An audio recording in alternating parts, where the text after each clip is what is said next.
Number 1. He was born to Nephi Tex and Frances Sherwood on March 30, 1945. He lived with his parents and 4 sisters in Montreal until 1952. Frances had become very ill with peritonitis and spent some time in the hospital. Before she was discharged from there, Tex told her he was taking the 4 girls and leaving. He moved them 3,000 miles away to Vancouver and sent Clifford to stay with his grandmother, where Frances would go to recover from her illness. Just 4 months after Tex took the girls, they were left with a housekeeper who was arrested on a drug charge. They were then placed in foster care, where they would remain for the rest of their childhood. Frances recovered from her illness and became a single parent to Clifford. They lived in Verdun, a suburb of Montreal. Tex would come to see Clifford when he could, and this was something Frances did allow. Then on Thursday, October 21, 1954, Clifford left the apartment he shared with his mother at 8:30 a.m. to go to school. She told him to hurry, so he wouldn't be late. That was the last time she would ever see her son. Clifford began to walk towards school and came across his best friend Butch. As they were walking, Clifford's 12-year-old friend Georges Gumley also joined them. As it was time to head toward the Ballantine School, Clifford and Georges were still talking amongst themselves. When Butch told them they were going to be late to school, the boys told him they would catch up. Neither Clifford nor Georges ever made it to school that day, and are still missing. Around 6 p.m. that night, Frances Sherwood began to get concerned. She started phoning neighbors to try to track down her son. Then at 8 p.m. she phoned the police, who told her they couldn't begin investigating until he had been missing for 48 hours. Law enforcement initially thought the 2 boys had just decided to skip school and would resurface soon. Frances immediately thought that her former husband, Tex, had abducted their son Clifford. Now I want to talk about Georges Gumley. He is the forgotten part of this missing person story. Even though he went missing with Clifford, he is rarely mentioned and outright omitted at times, which is unfortunate and very sad. I was able to speak to a relative of Georges recently, and there is also a post from a cousin of Georges, who has since passed away, on the Unsolved Mysteries board I used to moderate. There isn't much out there, but I wanted to take some time and talk about what I do know about Georges Gumley. At the time he went missing, he was 12. I will post the only picture I have ever seen of him. His family was frantic when he went missing. They searched everywhere. They did think that Clifford and Georges decided to skip school that day. There was a fishing hole in a large park a mile or 2 from where the boys lived, and only a couple of streets away from their home was the St. Lawrence River, which has a very fast and strong current. George's family believed the boys decided to skip school that day to go fishing, and accidentally fell in the water and drowned. According to the relatives, George's family asked police to dredge the fishing hole, and the police refused because they believed the boys had simply run away and would be home in a day or 2. As the years went by, Mr. Gumley stayed in the same house after Georges went missing and refused to move in case his son was alive and wanted to come home. Georges still has siblings and family members living, and although they don't usually like to have this painful chapter brought up or put themselves out there publicly, it is still a heartbreaking case to them, and they still love and miss their Georgie and want to know what happened to him. They feel sympathy for Clifford's family, of course, but are saddened that Georges is often left out and forgotten in this tragic story. There was a cluster of sightings of the boys soon after they went missing, as always seems to be the case in these stories. There were reports they were seen hitchhiking through Vaudreuil almost a week after they went missing. A baker in Verdun thought he saw them near the river at 6th Street and later in a rowboat. Police dragged the river and found nothing. Police, acting on a tip that the boys usually went down to Angrignan Park in Ville-Émard, searched the bottom of a pump house, but did not find anything. They also checked a Lake Masson residence of an uncle, where young Clifford would go every summer. There was a story from Vaudreuil of a woman who saw two boys matching their descriptions going through town carrying a rifle. Incidentally, less than a week before the boys went missing, there was a group of very young boys who had broken into a store on Wellington Street and stole a rifle. Police didn't say whether they thought Georges or Clifford were involved, but the families do not think that was a possibility.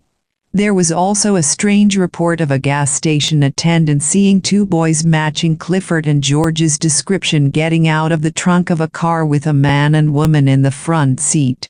The car was listed as owned by a Windsor, Ontario resident, but no such person could be found.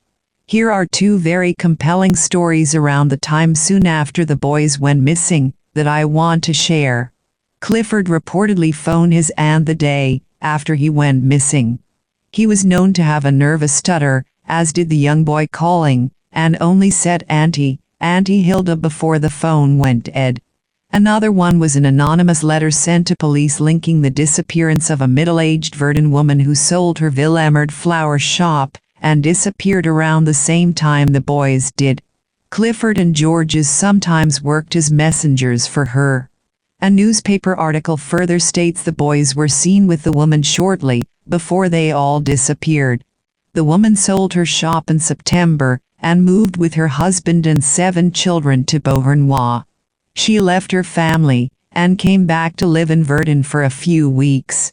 Towards the end of October, she disappeared as well. I was unable to find out if the woman was ever located after her disappearance or not, as the article did not mention her name. The search for the boys continued with no luck. The spring after they went missing, there was a lower torso of a child, thought to be around Clifford's age, found near Sorel. Frances just had a feeling it wasn't her son. She said they only read to her what was found, and didn't show her anything, so she would not agree it was him. It is unknown whether the remains could have been George's or not. It doesn't appear as though police agreed with Frances's theory that Tex took Clifford from her. She said she always let his father see him whenever he wanted, except one night, when it was too late. Tex did appear to be living out west when Clifford went missing, so he was never seriously considered a suspect from what I have gathered, even though Frances claims her former husband was spotted in a Montreal hotel the week of the disappearance. I'll talk a lot more about Tex soon, but there are a few things they found after his death that continue to make the family believe that he was taken by his father. First of all, they found a picture of Tex and Clifford together in his belongings. Clifford seemed to be a bit older than he looked when he went missing, and Frances didn't recognize the clothes he was wearing. Then the family came across a letter written to Clifford by his father, dated a little over a year before he went missing, that read, "Daddy has not forgotten about you by any means. He was in Montreal to see you at the park, but no such luck. Anyway, I will be coming back, and will make it up for not being to see you the last time." Frances had no knowledge of these secret visits he was apparently having with Clifford, which only bolstered her belief her son was with him.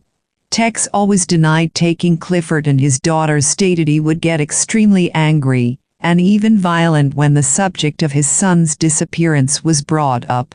There were never any sightings of George's except right after he disappeared, but oddly there do seem to be a few possible sightings of Clifford through the years. I found a mention in a newspaper article where Frances's stepson came across Clifford's sister Claudia in the early 1980s, and she had a strange story to tell. She had spoken with her father Tex a few years earlier, in the late 1970s, and he told her he was drinking at a Legion Hall in Edmonton. A man came up to him and said, "I'm your son Clifford." He was too drunk to talk to him at the time, so he asked the man to come back the next day, but he never returned. There was also a private investigator who heard of Frances's decades-long search for her son, and wanted to try and help find Clifford before she passed away. He stated in the newspaper article dated 1993 that the info obtained by him suggests that Clifford was boarded in Chilliwack from 1956 to 59 with a family associated with the name Morgan. He also believes Clifford was told his mother died of cancer. If true, that could be a reason he never searched for her. I did reach out to this same investigator recently for his thoughts on this case. This is what he had to say. There had been unconfirmed sightings that Tex Sherwood was frequenting a strip club in Chilliwack, BC. That's when the Missing Children's Network contacted me. I was tasked with trying to confirm Tex's identity. By the time I received the file and made my way to the strip club, the regular known as Tex conveniently stopped showing up. There have been reported, but unconfirmed sightings of Clifford over the years, but each time someone tries to confirm it, the person disappears. What makes a young man run away from his school with his best friend, and then remain in hiding long after his friend totally disappears off of the face of the earth? My gut tells me George's met with ill fate and Clifford or Tex were a part of it. This would explain why Clifford and Tex disappear separately, reappear only to disappear just as fast. It's as if neither Tex nor Clifford want to be found. Clifford's case ate away at the gut of many an investigator and law enforcement officer.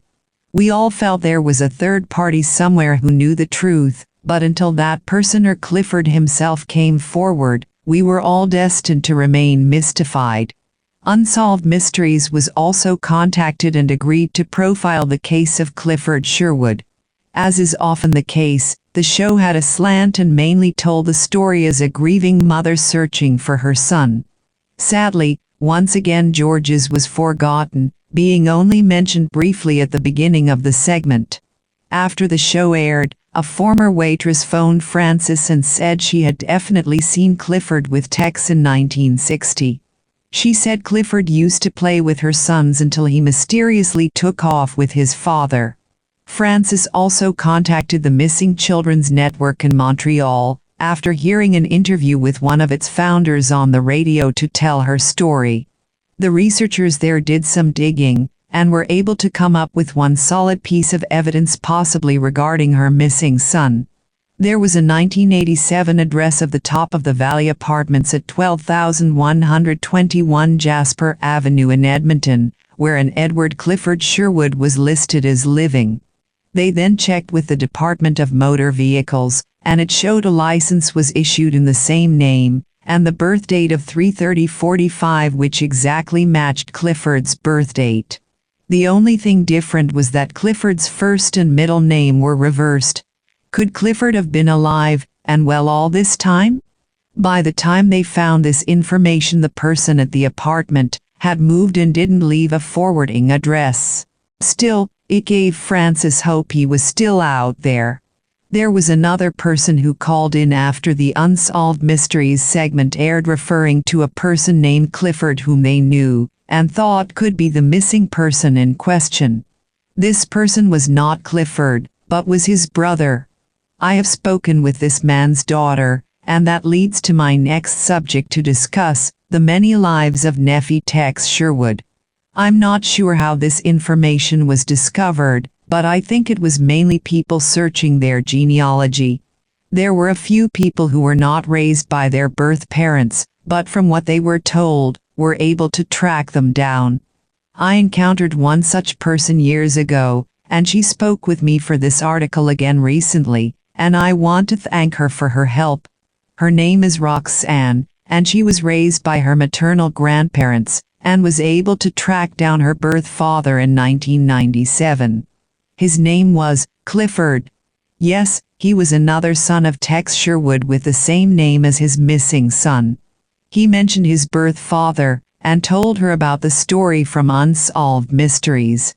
Through collaborative research, some family members were able to ascertain that Nephi Tex Sherwood was a work of fiction, and in reality his actual name was Edward Walter Thorne. He had at least 3 different families out there that we are aware of. They were in Canada, Texas, and Michigan. So many children out there were scattered about, and one of the strangest things is some of them have duplicate names. There are at least 2 Cliffords and 2 Colleens, and I'm not sure what the total count is of Edwards and other duplicate names, and we may never fully know. He seemed to have a habit of finding wives, having children, naming them duplicate names, and then eventually walking away. It was reported by some research done by an investigator that Edward was married 7 times, but only divorced once. There is also some evidence that indicates Edward did time in prison and may have even escaped and was recaptured. Talk about a mystery within a mystery. Clifford's father's past was as strange as Clifford's disappearance.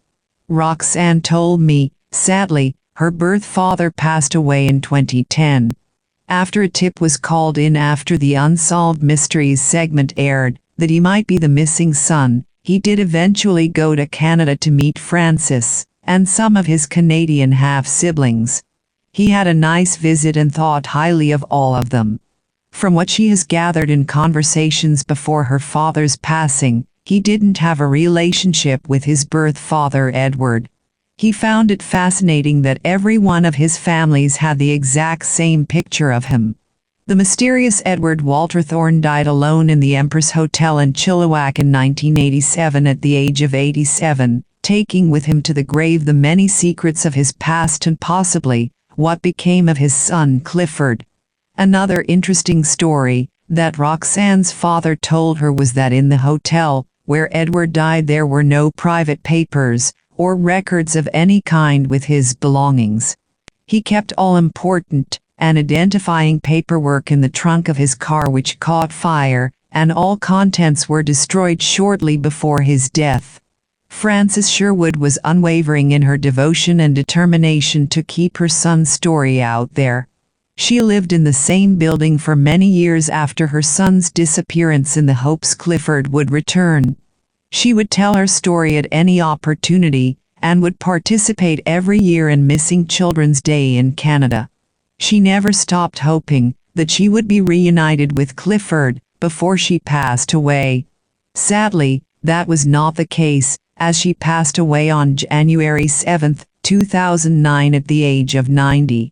She had searched for her son for 55 years to no avail. Still, we can look to her for inspiration in how she'll live her life with dignity and her focus to never stop looking for him. I don't think Clifford's disappearance would be as known as it is without her resolve to find out what happened to her son. This is the part where I tell you my thoughts and theories, but I'm not really sure which side I fall on. While I think it's very possible that Georges and Clifford made a last-minute decision to skip school that day and could have died accidentally, as in drowning, but the sordid past of Clifford's father and the sightings of him long after he went missing give me pause.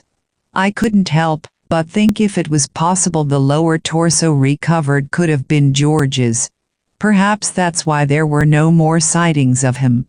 Did Georges fall in the water accidentally, and when Clifford couldn't rescue him panicked and got in touch with his father who took him in and went into hiding? Perhaps after a few years, as was Edward's pattern, he grew tired of having a child in tow and brought him to the Morgans as the investigator was led to believe. Or perhaps Clifford was brought to another one of Edward's families to be raised with them, if he didn't think Francis was doing a good job. It has never made sense to me that a father would abduct his child and the child's friend. What possible motive would he have? Perhaps that idea was much easier for Frances to take than the thought of her only son meeting with foul play. Is it possible the lady who owned the flower shop involved the boys in some shady dealings and they met with danger? As you can see, I go back and forth, and these are just a few theories, and there are a lot of them that could be made in this case. I think there's a possibility Clifford survived, and if that's the case there would be hope that he is still alive to this day as he would now be 73. One thing I could never and still can't figure out, though, is why Frances Sherwood would rarely ever mention Georges.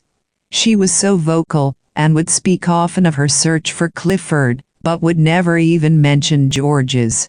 Okay, to wrap this up, This case is not only incredibly sad but very strange. Two young children, 12 and 9, go missing and one is basically forgotten and is never seen again, but the other is possibly spotted a handful of times years later. It doesn't make any sense. It's always good to bring attention to these cases, and to be a voice for those who no longer have a voice. Clifford was often remembered by his family and especially his mother, who until the end always left a light on for him. George's may have been forgotten by the public, but he is and was remembered by the people who really mattered, his family. It is my hope that one day we will have answers to what happened to Clifford and George's, the remembered and the forgotten. Number 2.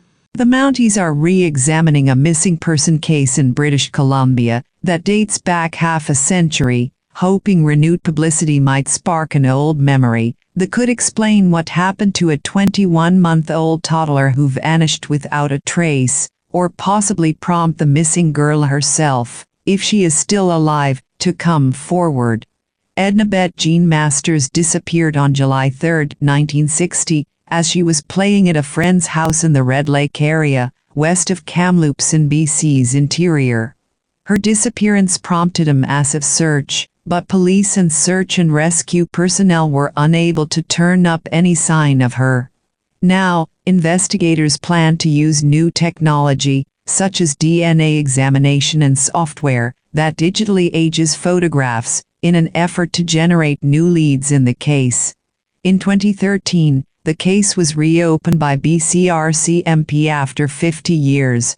Corporal Cheryl Bush pointed out there has never been any evidence to suggest the girl is dead, raising the possibility Masters, who today would be 62 years old, is out there somewhere. There is a possibility that this person is still alive. There was never any evidence found to the contrary, Bush said in 2013. If that's the case, then maybe this will spark somebody to ask some questions that they always wondered about their past. Masters, who was referred to by her middle name, Bette-Jean, was last seen playing with family and friends at a friend's residence. The young girl, who had curly blonde hair, blue eyes and a fair complexion, was wearing a green bonnet, a pink t-shirt and faded overalls at the time. She had an oval-shaped burn scar on her left arm, which investigators believe would still be there today. When Masters was reported missing, the surrounding area was searched extensively. RCMP officers used an airplane and a police dog, and enlisted the help of volunteers, but they were unable to turn up any trace of Masters. One of the only leads was a sighting of an unfamiliar 1959 Chevrolet car with Alberta plates that was seen nearby with a man and woman in their late 20s. The car had either cat eye or bat wing tail lights, the RCMP said. Investigators have never been able to determine the identities of the couple, or whether they were connected to Masters' disappearance. Masters' mother and two siblings are still alive, and still wondering what happened to the young girl, said Bush. Bush said police hope the attention to the case might prompt someone to remember a detail that could be related, no matter how seemingly insignificant, and contact police. She said such reviews are routine in historic missing person cases. It's part of our standard practice to review these files, just like any other RCMP detachment in the province, particularly for historical cases that were investigated prior to new technology or investigative techniques, she said. Bush did not have any details about what specifically the review will involve, or how long it might take.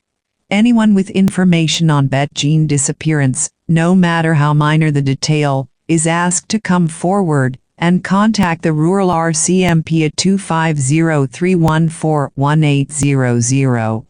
To remain anonymous, contact Crime Stoppers at 1-800-222-8477. Number 3. Victor was last seen in Las Cruces, New Mexico on April 8, 1986. On that day, his family took him to see his probation officer on Solano Drive, which is south of Apodaca Park. He was on juvenile probation at the time, because he was involved in gang activity. After his visit, he asked his mother to drive him to a friend's home in the Donyan apartment complex. His mother expected him to be home by evening, but he never returned home. His friend stated that he and Victor went to Apodaca Park off Madrid Avenue. He stated that Victor went to the toilets at approximately 2:30 p.m. and never came back. Victor has never been seen or heard from since that day. Authorities and his family believe his disappearance may be linked to the gang activity he was involved in at the time. He was having disagreements with rival gang members at the time of his disappearance. After Victor's disappearance, his family received phone calls from unknown individuals who stated that he had been murdered. His mother is certain and believes that his friends know more about his disappearance than they have let on. He had 3 close friends at the time. 2 of them have since died, one of them was murdered, and the other took his own life a year after Victor's disappearance. His one remaining friend is still alive. Victor was formerly a student at the Sierra Middle School. His family still resides in the area and hope to find out what happened to him. Authorities believe that foul play was involved in his disappearance, but no evidence regarding his fate has been found, and his case remains unsolved. If you have any information concerning this case, please contact Las Cruces Police Department 575-647-6850. Number 4. Catherine Malcolmson was in a great mood when she left for work on the afternoon of August 13, 1985. Her older brother had recently graduated from high school, and her family was going to be celebrating his achievement later that night. Catherine was always up for a party of any kind, and she was looking forward to attending it after work. Catherine was 16 years old, but had not yet obtained her driver's license. She depended on her bicycle to get her back and forth from her part-time job as a cashier at an Iga supermarket. As she did every other work day, Catherine climbed onto her bicycle, waved a final goodbye to her mother, and pedaled away from her home in Stowe, Massachusetts. She worked in Hudson, Massachusetts. It usually took her less than 15 minutes to bike the 3 miles down Route 62 to the Iga store. Although Catherine had only been working at the market for a couple of weeks, she had proven to be a reliable employee and was always on time for her shift. On this particular day, however, Catherine never arrived at her job. When her manager called her home looking for her, her mother was confused. She told them that Catherine had already left for work and should have been there by then. Catherine never made it into work, and she was never seen again. Her parents, John and Mary Malcolmson, tried in vain to convince the Stowe Police Department that something must have happened to their daughter, but police were unconcerned. Since Catherine was a teenager, they automatically assumed that she had run away. An officer assured her parents that she would come home again when she was ready. John and Mary had divorced 3 years before Catherine disappeared, but they maintained a friendly relationship and were united in their desire to find their daughter. They insisted that Catherine was not the kind of teenager who was likely to run away from home. She had a good relationship with both her parents and her older brother, and she was looking forward to celebrating her brother's recent graduation with her family. She had also been excited because she was supposed to get her first paycheck from the supermarket that night. She never would have gone anywhere without picking it up first. Despite John and Mary's concerns, police classified Catherine as a runaway and made no attempts at locating her. As days turned to weeks and then months without any word from Catherine, the police slowly changed their opinion of the case. With each passing day, it was looking more and more likely that Catherine had not left voluntarily. All of her belongings remained untouched in her room, her paycheck was still waiting for her at the Iga, and she had not attempted to contact any of her friends or family members. On October 9, 1985, 9-year-old Sarah Pryor went missing while taking a walk in her hometown of Wayland, Massachusetts, less than 10 miles from where Catherine was last seen. Though Sarah was much younger than Catherine, she was tall and could have been mistaken for a teenager. Detectives would eventually determine that the two cases were likely connected. Although Catherine's case never got anywhere near the amount of media attention Sarah's disappearance did, the possibility that the two cases were linked did cause detectives to take a harder look at Catherine's disappearance. Catherine had last been seen riding her bicycle along Route 62, heading out of Stowe and into Hudson. Route 62 was a well-traveled road that saw a moderate amount of traffic, so detectives believe someone may have witnessed something that day, without being aware of just what they were seeing. They made a public plea for any motorist who had been on Route 62 the day Catherine went missing to contact them with any information they might have. When Catherine went missing, her 10-speed bicycle went missing with her. In 1987, nearly 2 years after Catherine disappeared, a man who was hiking through a wooded area off of Route 62 located a 10-speed bike.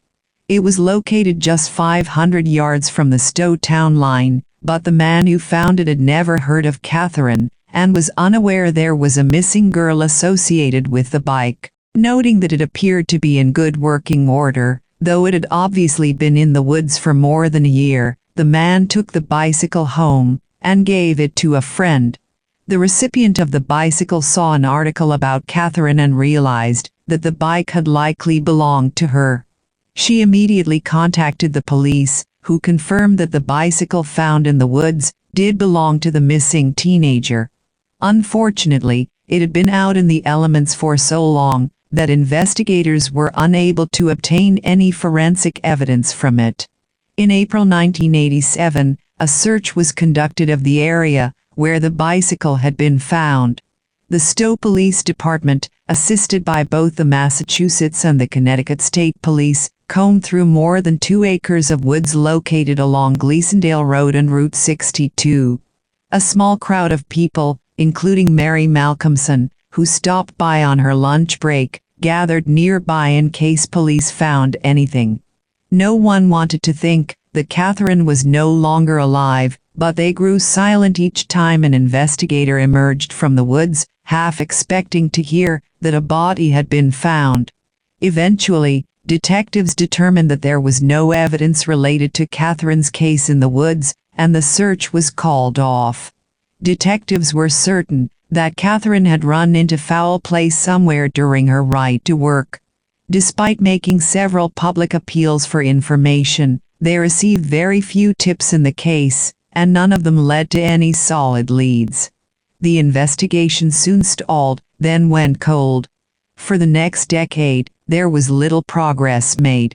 Detectives continued to follow up on any new information they received, but Catherine's bicycle remained the only tangible piece of evidence they ever found.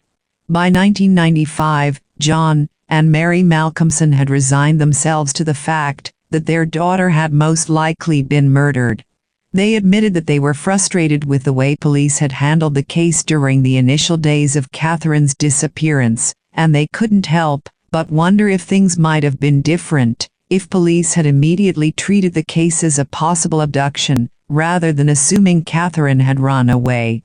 Detectives admitted that the way the case had been handled in 1985 left a lot to be desired. At that time, most small police departments around the country tended to wait at least 24 hours before they would open an investigation into a missing teenager.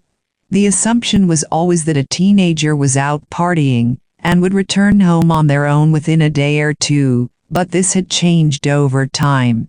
By 1995, all missing persons, teenagers or not, had to be entered into a national database immediately. Unfortunately, this new MinSit was developed too late to be of any help to Catherine. In April 1995, a bone fragment was found in a wooded area of Weston, Massachusetts, about 13 miles from where Catherine was last seen. It would take nearly 3 years before DNA testing confirmed that the remains belonged to Sarah Pryor, who had disappeared just weeks after Catherine. Detectives still believe that the two cases are connected, meaning that Catherine's body is out there somewhere, but has yet to be discovered. Mary Malcolmson attended the funeral for Sarah Pryor that was held in 1998, happy that Sarah's family had obtained some measure of closure. She told reporters that she refused to dwell on the past. Though she still missed Catherine desperately, she was sure that she would be reunited with her again. She chose to remember her daughter as she had been in life, rather than think about the horrible way she likely died. Both Sarah's murder and Catherine's disappearance remain unsolved. Detectives suspect that a man named John Wordy is responsible for the murders of both girls, but he has denied involvement in either case. Wordy moved to Massachusetts in 1984. At the time, he was on parole for strangling a 15-year-old to death in Texas in 1967. He settled in Sherwood, a town less than 20 miles away from Stowe, and was unable to account for his whereabouts on the days when Sarah and Catherine went missing. He would come to the attention of police when he was arrested in November 1985 for the attempted abduction of a Newton, Massachusetts woman. He was eventually sentenced to serve 7 years in a Massachusetts prison. Since this attack was a violation of his parole, after serving out his sentence, Wordy was returned to Texas and sent back to prison to serve out the rest of his life sentence. He was denied parole in 2011 when he was 67 years old, and he continues to deny that he had anything to do with Sarah's murder or Catherine's disappearance. Despite his denials, he is considered the prime suspect, with no tangible evidence against him. However, no charges have ever been filed. Catherine Malcolmson was 16 years old when she went missing in 1985. She has blue eyes and light brown hair that was bleached blonde shortly before her disappearance, and at the time she went missing she was 5 feet 5 inches tall and weighed 110 pounds. She was last seen wearing blue jeans, a short-sleeved striped shirt, and sneakers. She was carrying a gray purse, and was also wearing 2 bracelets and a silver ring. She has a chickenpox scar on her forehead and a mole on her right cheek. If you have any information about Catherine, please contact the Stowe Police Department at 978-897-4545. Number 5. It remains one of the darkest and most disturbing cold cases in the files of the Niagara Falls Police Department. But despite national media exposure that has included television programs such as Unsolved Mysteries, The Forensic Files and America's Most Wanted, and despite Herculean efforts by the Niagara County Sheriff's Department and the FBI, the 1982 disappearance of 2-year-old Russell Mort remains an enigma. By all accounts, May 5, 1982, was a beautiful sunny spring day in Wheatfield. Russell was out in the fenced backyard at the Lynch Park Mobile Home Park with his mother, Ruth Mort, playing with a toy guitar. When he complained that something was wrong with the guitar, his mother took it into the residence, putting Russell into the sandbox his father, Ron Mort, had built for the boy. It was the last time she would ever see her son. When she came back outside a few minutes later, he was gone. Forever. By late afternoon, a massive search effort was underway.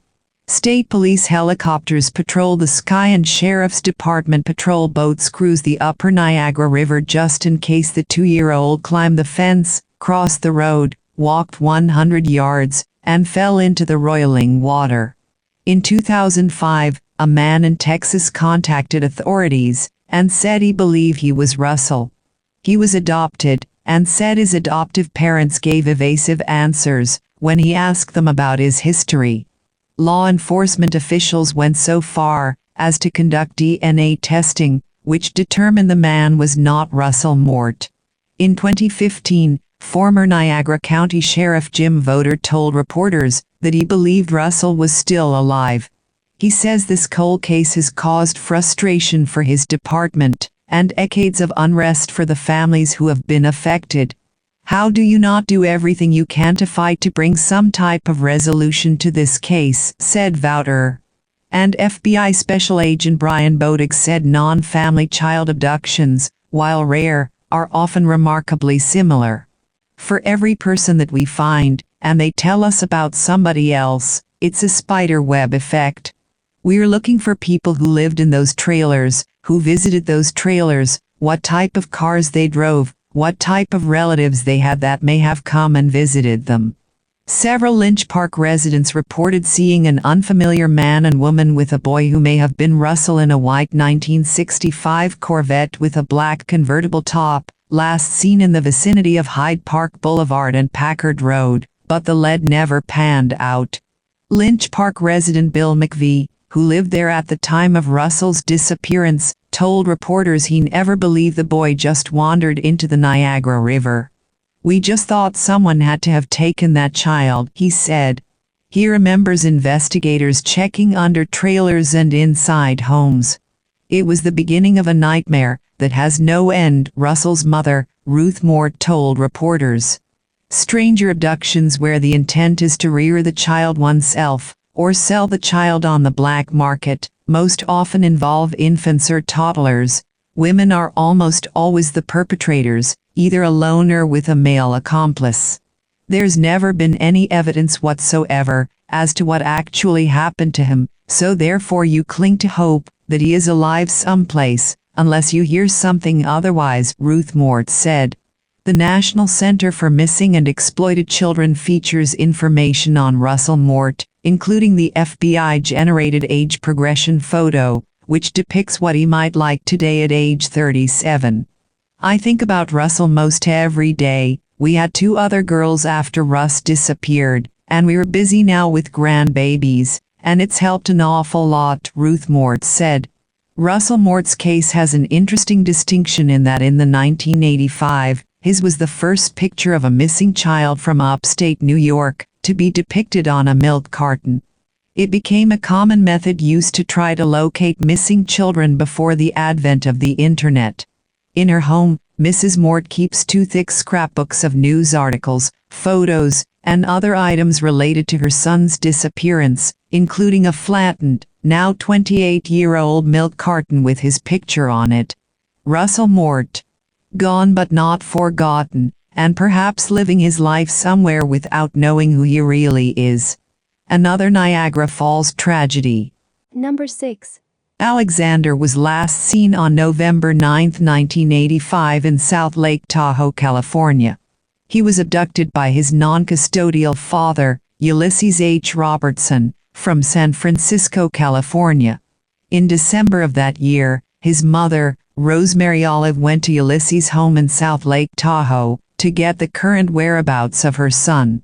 Despite her demands, Ulysses refused to divulge where Alexander was at that time. He also assaulted Rosemary and broke her jaw.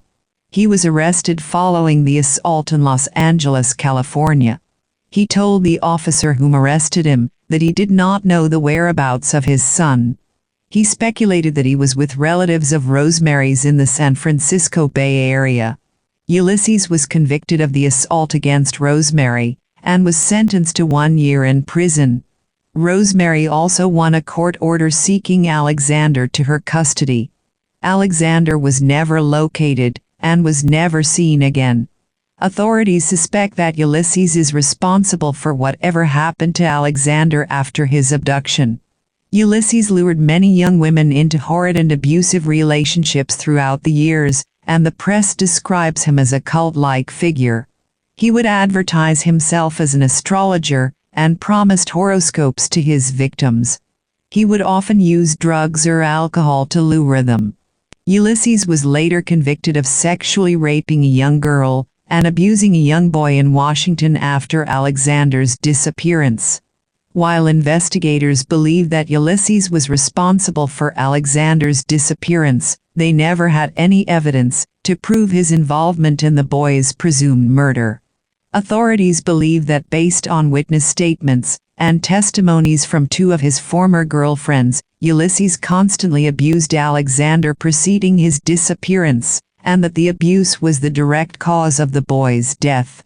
One of his former girlfriends, Pamela Lewis, claimed in 1997 that Ulysses beat the child with a piece of flatwood after his disappearance, and said that Alexander had hidden in the garage, but that Ulysses found him after. She stated the child looked beaten and nearly dead. While investigators believed that the man was responsible for the child's death, Lewis's story could not be backed up with evidence.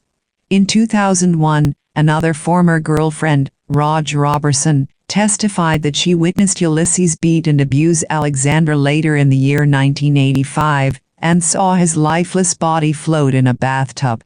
She also stated that Ulysses forced her into his van and loaded Alexandra's remains into it.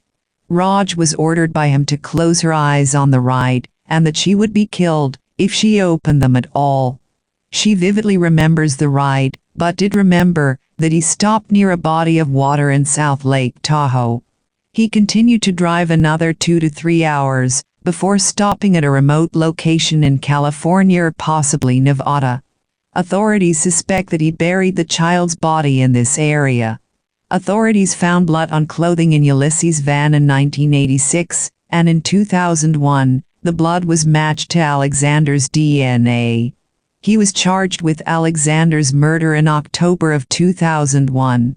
At his preliminary hearing, his other children made claims of physical abuse and mostly Alexander, because he was biracial, small, and often soiled himself. Ulysses was not tried for the murder of his son until the fall of 2009.